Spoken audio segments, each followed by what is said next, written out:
The NBA Gambling Podcast on the Sports Gambling Podcast Network is brought to you by Kalshi. Making real money predicting sports. Kalshi is available in a ton of states, and you're getting $10 free with promo code SGPN. That is Kalshi, promo code SGPN. Yes,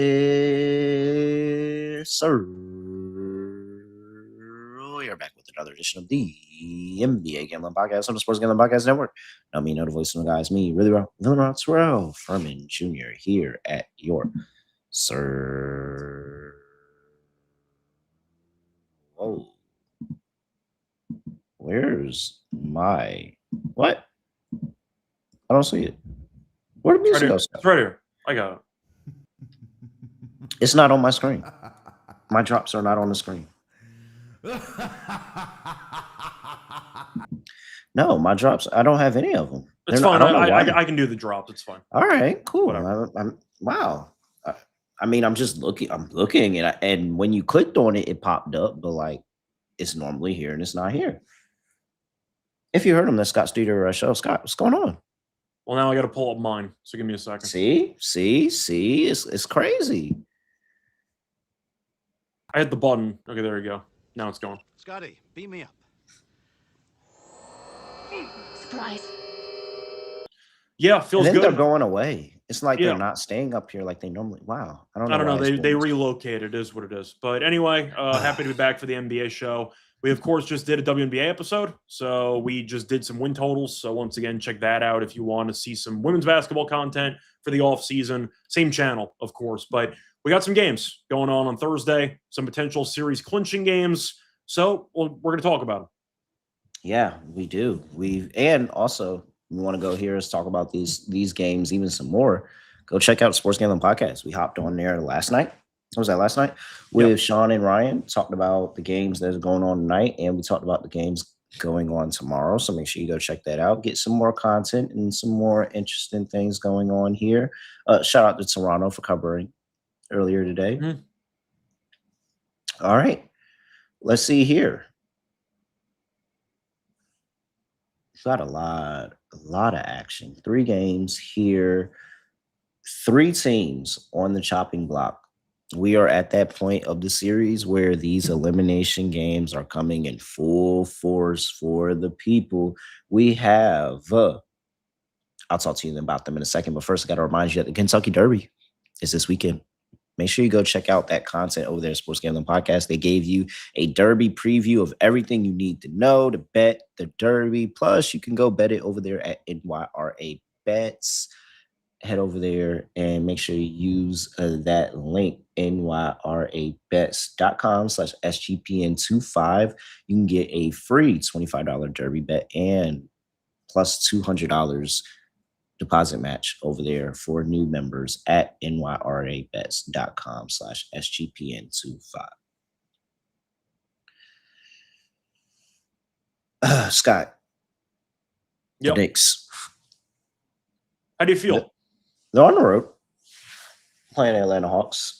Game 6, up 3 games to 2. Knicks laying 2.5. 214 is total. So Cat's out there looking like baby Jokic. Giving a couple little dimes, moving the ball, scoring, rebounding, doing things. Josh Hart officially is questionable with the back injury. We know Josh Hart in his back. He'll play anyway. He always does. Well, they need him. Yeah, correct. But I'm assuming he's going to play. He's got to guard CJ. Yeah. Plus, if he ends up playing and they win this game, Hart gets extra rest because they avoid Game 7. Yep. So they have a chance to end the series now. So I think Hart's going to play. Obviously, he's been great on CJ. CJ scored what, 6 points last game? Like he had him in prison for the entire game. So. Yeah, I mean, look, the Knicks have been playing good basketball. They've won back-to-back games in blowout fashion. The 2 losses they had were by exactly 1 point. I'd argue the series should be over by now, but here we are in Game 6. How do you feel, though? You're the Knicks fan. I mean, this is the most confident that I've felt just because I've seen the play of the Knicks on the court, and one, they're not allowing Brunson to just get attacked defensively every single series. And so they're no longer allowing for CJ to get that switch on the Brunson, and Josh Hart is sticking to him like glue and doing his best trying to defend him. CJ gets his moments here now and then, but like it hasn't been anything like it was at the start of this series. Knicks have locked in a lot more defensively. Mitchell Robinson's been playing really, really good minutes for them. They've gotten a contribution, whether it's from Jordan Clarkson or whether it's Deuce McBride or anything like that from the bench mob over there in New York. And then Brunson go out there, and then Brunson has that crazy, amazing game. Like, I think they're going to pull away. So, yeah, I'm pretty sure this is the game where it's, all right, Knicks on the road, similar to last year in the first round against Detroit, where they just go on the road. Maybe they play a close game, but they just kind of figure it out and say, we're not going to a game 7 and we're going to end this here, right here and now. So I'm on the New York Knicks to figure this out.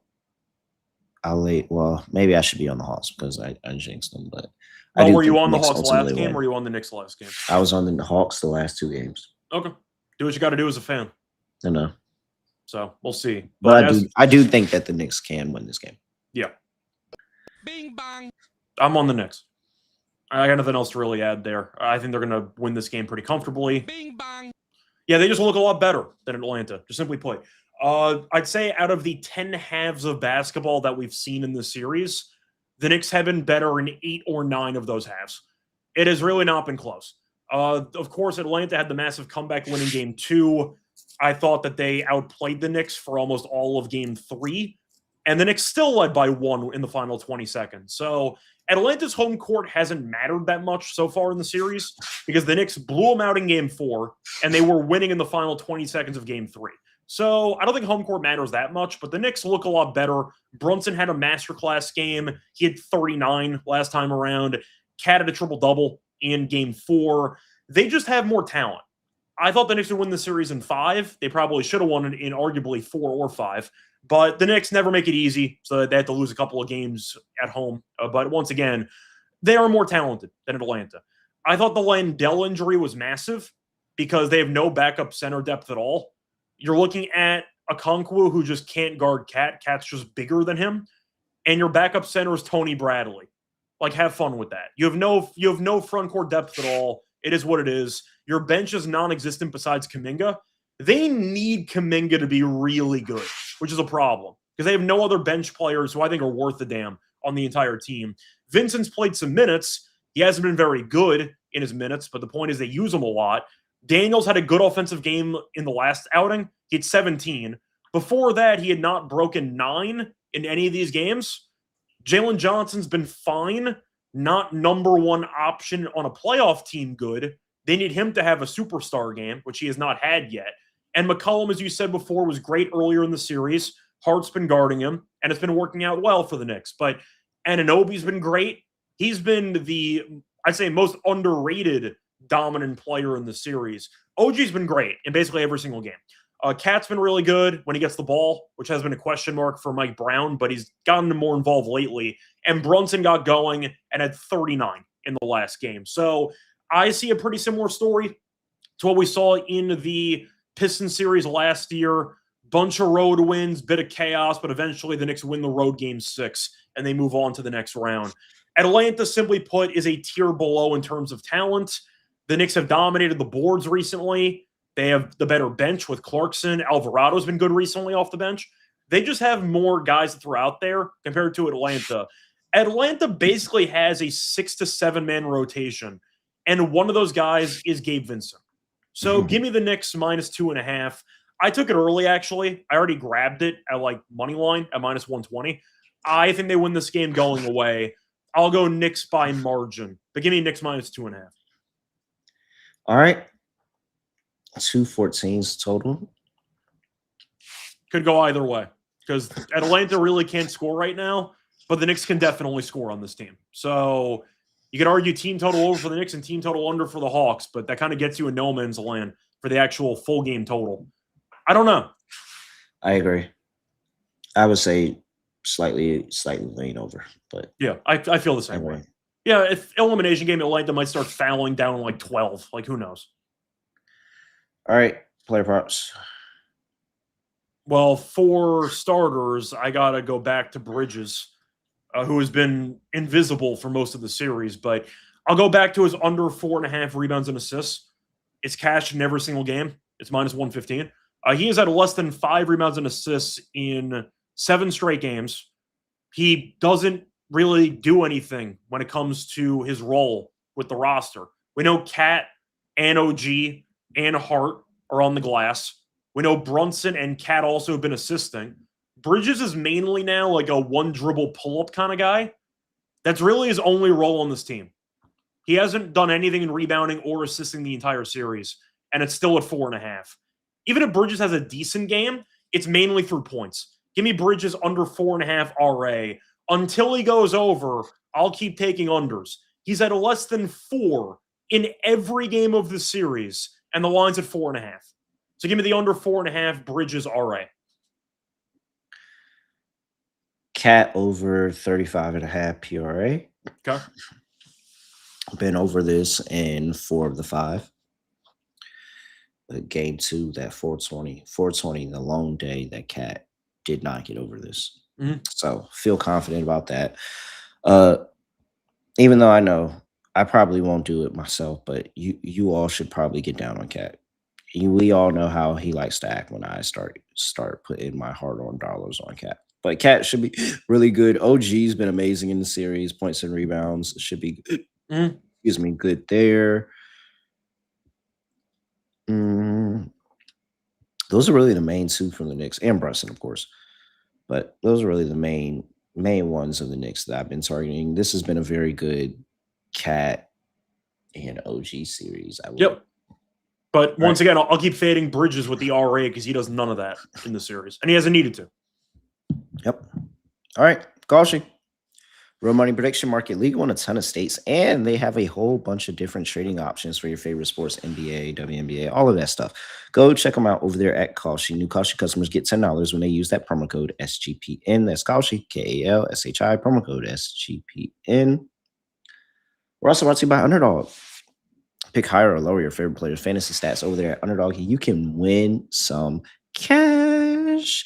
2 pick entries pay 3.5x, and 3 pick entries pay 6.5x over there. Underdog Fantasy. Make sure you go check them out. Underdog's got a brand new offer for new customers. Play just $5. Get $50 in bonus funds when you use that promo code NBA SGPN. All right. Next game up, Boston Celtics on the road. Go on to play the Philadelphia 76ers. Boston leads the series 3-2. Philly did get the win in Boston last time out. Boston's now laying 6.5 on the road. 212.5 is total. Joel Embiid, big factor in that game, with the fact of in that second half, he was just completely unstoppable around the rim. Have to assume that he just carries that second half over into the first half of this game, and he's going to be looking to go inside and really get to his shot. They're at home. The crowd is going to be behind them. Maxey has been so good against the Celtics. He's had all these different really good games, and Joel Embiid only opens things up for him a little bit more. He starts opening up that speed. Paul George hasn't been horrible playing basketball. He was good last game. He was actually very good last game. He has not been horrible playing basketball. And so, all that being said, I mean, everybody knows that you don't need a lot for me to fade the Celtics, but I think that this is one of the different instances where a team is down 3-1, because Joel Embiid came back, and yes, he needed that one game. And this is the hard part about being down 3-1, is that you have no room for error. You got to be on it every single night. But Joel came back, and yes, he had that bad game, but how he looked last game, if he continues that, Boston is in trouble, because they could not stop him. And if you tell me that we're getting into money time and you have no option to slow down Joel Embiid, I would just feed him the ball and let him go to work and let him be able to score. You're bringing the doubles, and he's still kicking the ball out, and he's able to hit shooters like Grimes and Maxey. Also, Boston hasn't shown me anything that just sits here and says that, yo, this is the Boston that we just blindly trust to just go ahead and figure things out. Like they've lost to them multiple times at home in this series. I gotta think Philly's gonna go out here and get a home win in the series. So I'm gonna take Philly plus 6.5 here. I think they get it done. Yeah, I do want to ask you a question, though, from what we saw in Game 5. Do you know how many points the Celtics scored in the final 7 minutes of regulation? It's not much. I know that they were like it was at 1.44 for 17 from the field. So I'm gonna say they scored. Jason Tatum missed those 2 free throws. That had nothing to do with anything. I just wanted to point out that Jason Tatum missed their 2 free throws. It I'm matters. gonna say Yeah, they this scored point total 4. over. I Yeah, think they scored They scored 4. 3 in the final 7 minutes of regulation. So classic Boston meltdown in crunch time, and they got blown out at home in the fourth quarter. 28-11, by the way, in the fourth quarter. Yeah, it was a very weird game because Boston was up double digits multiple times in that game. Keita picked up his 4th foul, and the entire team fell apart because Vucevic can't guard anybody, especially Embiid. They need Keita to stay out of foul trouble if they want any chance at, once again, winning this in 6. Having said that, we've seen Boston do this all the damn time throughout the entire run with Brown and Tatum. They'll punt a bunch of home games. They'll win a random road game in the playoffs. Happens every damn year. So I'm not surprised they won games 3 and 4 in Philly. Game 5 ended up no showing because classic Boston, they punted the game on offense in the fourth quarter. I'll go Boston in this game. It really comes down to 3-point variance, which is why Boston is such a pain in the ass team to pick. Because if they miss their 3-pointers, they're going to lose outright. But dude, and if they make their threes, they're going to win comfortably. So it kind of just comes down to what you're picking from Boston. But they were up double digits multiple times in Game 5, and they fell apart late. So I'm hoping they figure some stuff out. I'm hoping that, once again, Keita stays out of foul trouble. But as you said, Embiid can definitely cook in this matchup. You're not wrong. I think he could get killed in pick and pop situations as well, which can open up a lot of 3-point shots for Boston. Maybe it's just based on what I've seen from Boston over the years. I've just seen Boston win this road Game 6 too many times. They punt Game 5 at home. They win Game 6 on the road. I do think they're more talented than Philly. I know Embiid coming back playing this well makes it very interesting. But I'll go for the same script that we saw in Game 4. I know Embiid did not play in that game. Boston finds a way to hold on, makes enough shots late, maybe some free throws at the very end, and Boston wins and covers. I'll go Boston 1-10. I think Boston finds a way to escape the series, to avoid Game 7, but it's going to be a sweat for the entire cover for the entire game. I'll go Boston 1-10. okay, so some order of Jaylen Brown, Jason Tatum, Jaylen Brown. Cool, understood that. Who's the 3rd best player on the Boston Celtics? I mean, that's the serious question they have right now because Derek White's been horrific in the entire series. So you're looking at arguably Pritchard off the bench, who's been the 3rd best offensive player for them, which is not the best option, but that's kind of what we're looking at, isn't it? So if Peyton Pritchard doesn't have this all-world game, we know Derek White has to show up. Like, he's been so bad. He has to show up. Like, I just don't think the pieces around Jaylen Brown, Jason Tatum are all there with the Celtics this year. And I'm not gonna lie, this would be extremely embarrassing, but how Philly looked that last game, and the fact that they've also already got them and stole a game. And I think that's the game that they're going to be like, dang, we really shouldn't have let them get that game right there. And Ben had this thing wrapped up. Yeah. Give me the Philadelphia 76ers. I will take them. I trust them. Joel Embiid. 212.5 is the total. I'll go under. I think Boston defensively can clamp down if I'm picking Boston to win, but Boston's offense could also self-destruct and score 3 points in 7 minutes. So we saw 39 points in the fourth quarter of the last game. Game was flying over. Then the game died. There can easily be a quarter like that in this one as well. So I'll go with the under. By the way, I looked it up. Boston 1-10 plus 165. I'll throw that out there, but I think it's going to be a sweat either way. But I'll go for, once again, the under. I do like the under. I think that the pace is going to slow down, particularly after Philly blitzes Boston early and they built themselves a little bit of a lead. And it's like, all right, let's kill clock, let's score, let's kill clock, let's score, let's kill clock, let's score, get the ball to Joel Embiid, let's get good sets. Hey, let's just play this ugly, disgusting kind of game where we come out on top and we go into Boston and now everything's on the table. Ultimately, I think that the game 7 in Boston is where Boston kind of does the Boston things. But right here, I don't know. Under to 12.5.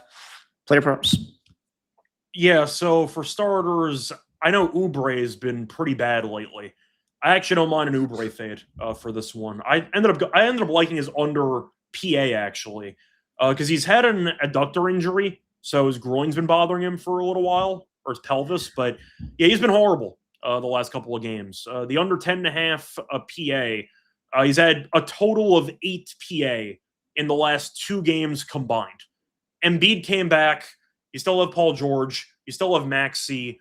It's just a hierarchy thing. We saw Grimes play a bunch of minutes. He was great in game 5. I thought he won the game, simply put, in game 5. So hierarchy-wise, Oubre's falling further and further down the totem pole because he's injured.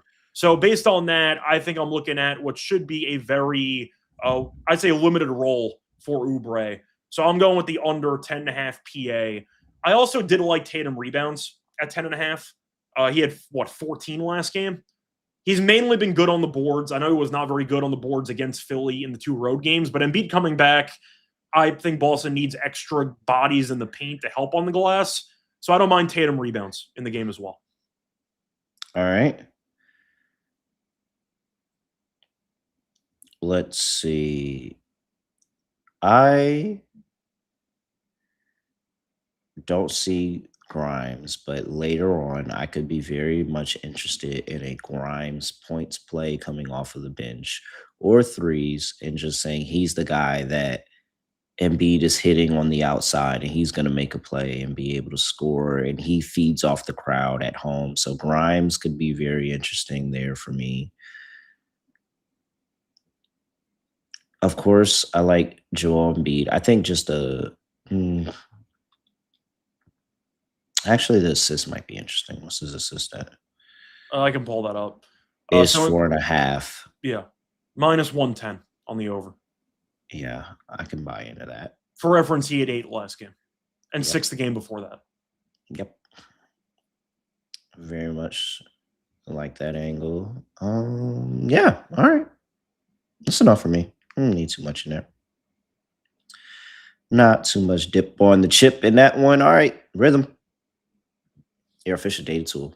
No, wait. Yeah, no, the official data tool for That's right. dominating NBA, MLB, and golf.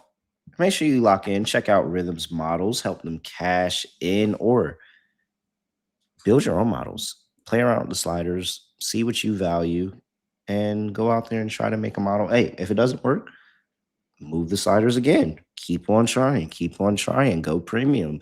Use that promo code SGPN25 when you download Rhythm. Get 25% off your first month. That is SGPN25 when you download Rhythm. We're also brought to you by Novig, America's #1 sports prediction market. You know you're getting the best prices in the market when you go tap in with Novig. Reduced juice and a whole bunch of bets, so make sure you check them out. Download the Novig app and get $50 when you spend $5 when you use that promo code SGPN. That is Novig, promo code SGPN. All right. Last up, Denver Nuggets. On the road, going to play the Minnesota Timberwolves. Timberwolves are catching 5.5. 225 is the total. No, Anthony Edwards. Dante DiVincenzo is torn Achilles. He's definitely done. And Aaron Gordon's questionable. Probably going to play. So both teams are pretty injured, but Minnesota's significantly more because, their best player is not playing. I am of the thought that Minnesota has played without Ant this year. They understand how to play without Ant. They understand what they need to do against this Denver team. Continue to attack them and punish them on the inside. Do as much as you can with Julius Randle. Maybe if Naz Reid is healthy and able to go, then Naz Reid, go out there, do your due as well.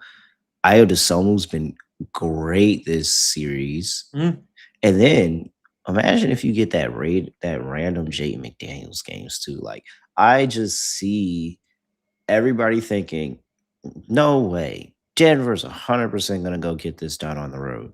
They're going to do it. And I think that this Minnesota team, who is playing great defensively and coming off of the floor, does not change how they play defensively. They're going to continue to go out there and get after it. I am slightly concerned that there are Mike Conley minutes that are being played. That is a concern of mine. But what I will say is that Minnesota can ugly up this game enough. Rudy Gobert has played good enough defense on Jokic where I think that if Minnesota gets anything out of the ordinary from a NBA level player like Julius Randle, Iota Samuel, all those other guys, they are going to win this game, and Denver is going to be asking themselves some very, very hard questions in the offseason. I was so pro Denver in the offseason. Go back and listen to the previews. I was very, very pro Denver in the moves that they made in the offseason. Everything has not panned out for the best. Aaron Gordon is hurt. He cannot move as good as he can. And he honestly, if he's not great defensively, he could be a liability on that side of the ball. I am on Minnesota. I think Minnesota's going to shock everybody. Give me Minnesota plus the points. Yeah, I disagree. I think Denver's going to win. I think they win by 10, give or take. Look, I know Denver had a must-win game at home, and they showed up and they buried Minnesota. They barely covered. They were up by basically 30 in the third quarter before they took their foot off the gas. So I'm not going to panic too much on that. Minnesota offensively, though, I thought looked horrible for basically the entire game. They scored 38 in the fourth quarter just to get to 113. They had 75 in the first three quarters. Now, I understand that was on the road. They've been great at home so far in the series. Dosunmu had an out-of-body 43-point game, which helped lead them to the Game 4 win. But I don't think they're very talented. Looking at the current roster, Naz Reid came back from injury in the last game. He went to the locker room with an ankle injury. He rolled his ankle. So he's not 100% either. We'll see how he looks. But you still have no Ant. You still have no DiVincenzo. We saw Joker have a monster game. I mean, everybody played well in Denver last game. Like Spencer Jones at 20-plus points. That's not going to happen in Game 6. But do I think Minnesota offensively has enough to survive against Joker and company? I don't. I think Dosunmu needs to have another 25-plus point game. Maybe not 40, but I think 25-plus is needed. I think Randall has to have an efficient 20-plus point game. You mentioned McDaniels as well. Gobert's done nothing on offense the entire series. I'll get into Doesn't need to. We don't need him to. No, correct. I'll get into him in a second. But the point is, offensively, they're throwing Shannon out there. They're throwing in like Bones Highland minutes. They're throwing a lot at the wall, hoping that something sticks. Even Mike Conley. I just don't think right now this team is healthy enough to match up properly against the Nuggets team. And yes, they ended up blowing them out in the second half of Game 4. But I think that was more of a shell shock. Nobody believes in us. Dosunmu's about to go crazy type game. I think Denver brings it personally. It would be very interesting and fun if Minnesota did shock everybody and win this game outright. But I think we head back to Game 7 in Denver. I think Denver wins this game comfortably. And I think that Murray and Joker do enough to help them get a cover. It might not be easy, but I like the under, and I like Denver to once again cover. I don't mind Minnesota team total under. I'm really not sure how they're going to score regularly for 4 quarters, assuming Dosunmu does not go nuclear again for 30-plus points. So I'll go with the team total under for Minnesota, but I'll go for Denver minus 5.5. I just think with the current injuries Minnesota has, Denver is objectively a better team by a decent margin. And I don't like this Denver team. I think this team's flawed, but Minnesota's missing a lot. So I'll go for Denver minus 5.5. All right. 225s total. I'm on the under. Yep. I think Minnesota's going to muck up this game. They're going to muck up this game, and it's going to be one of those ugly 99, 95 kind of games. So all over the under. No question there. Play props. I mean, I said a second ago I was going to go back to Gobert. I'll take his under points. He's done absolutely nothing in this entire series. For his points in this matchup. For good reason. Yeah, his points are at 9.5. I actually grabbed it at 10.5 about a day ago or so. But it's 9.5. He's at less than 5 points in 3 of the last 4 games. So he's really done nothing. We know he's only there mainly for defense, trying to put all his energy on stopping Joker. But he attempted 2 shots in the entire Game 5. 2 shot attempts. So he's not even looking at the rim. At least Ant and company could actually like drag some attention away from the paint. But I think Denver wants to clog the paint and dare some of Minnesota's role players to actually make some shots. So I don't see Gobert doing anything offensively again. I prefer 10.5 because you get 5 buckets instead of 4. But I'll go for the under 9.5 for Gobert. Once again, less than 5 points in 3 of the last 4. I got to take the under 9.5 minus 115.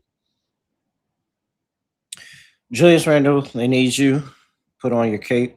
22.5 points. Doing the same thing as we've done all series. Jokic threes against Gobert. I'm going to continue to take them.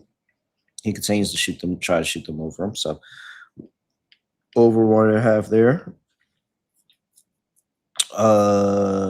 Who else? Do we got a line on this summer? Probably not. Oh, all right, there we go. It's been so good. You got to have an early line on him. All right.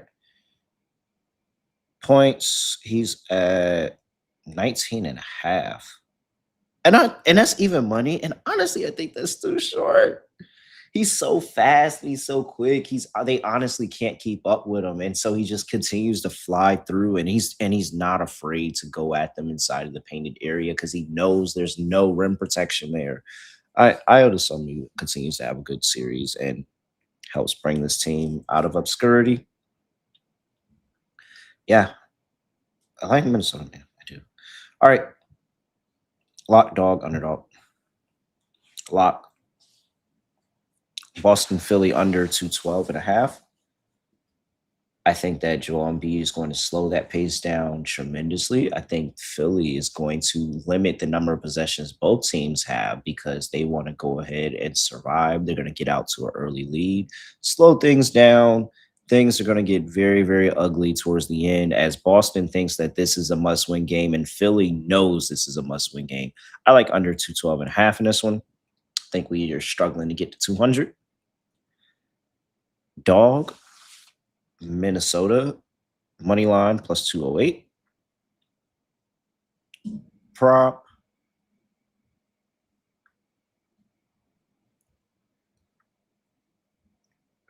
Give me Jokic over the threes. Okay. All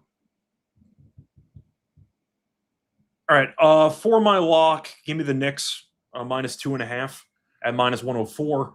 I think they just win comfortably. I think that they end up getting the job done. So give me the Knicks on the spread, minus 2.5. For my dog, double down on the Knicks. Knicks money line with the Nuggets money line, and that pays out at plus 148. So I'll go for a double down on the Knicks there for my lock and dog with the Nuggets money line thrown in. I'll ignore the spread. Maybe the game does get a bit dicey, but I'll pick Denver to find a way to force game 7, and that's plus 148 for the 2 pick. For the prop, do I want to go for Gobert points under again, or do I want to go for something in the Knicks game? Because I was considering going for the under on. You know what? No, I'll do it. It's worked out for me. Give me Mikal Bridges under 4.5 points in. Under 4.5 rebounds and assists at minus 115. He's had less than 4 in every game of this series. OG's been great on the board. So is Cat. So is Hart. And we know that the facilitating mainly has been by Cat and by Brunson. So I think Bridges does the same thing he normally does, which is shoot a couple of times, try to play some defense, and do nothing on the boards or through passing. Give me Mikal Bridges under 4.5 rebounds and assists at minus 115 as my prop for the show. All right. Underdog.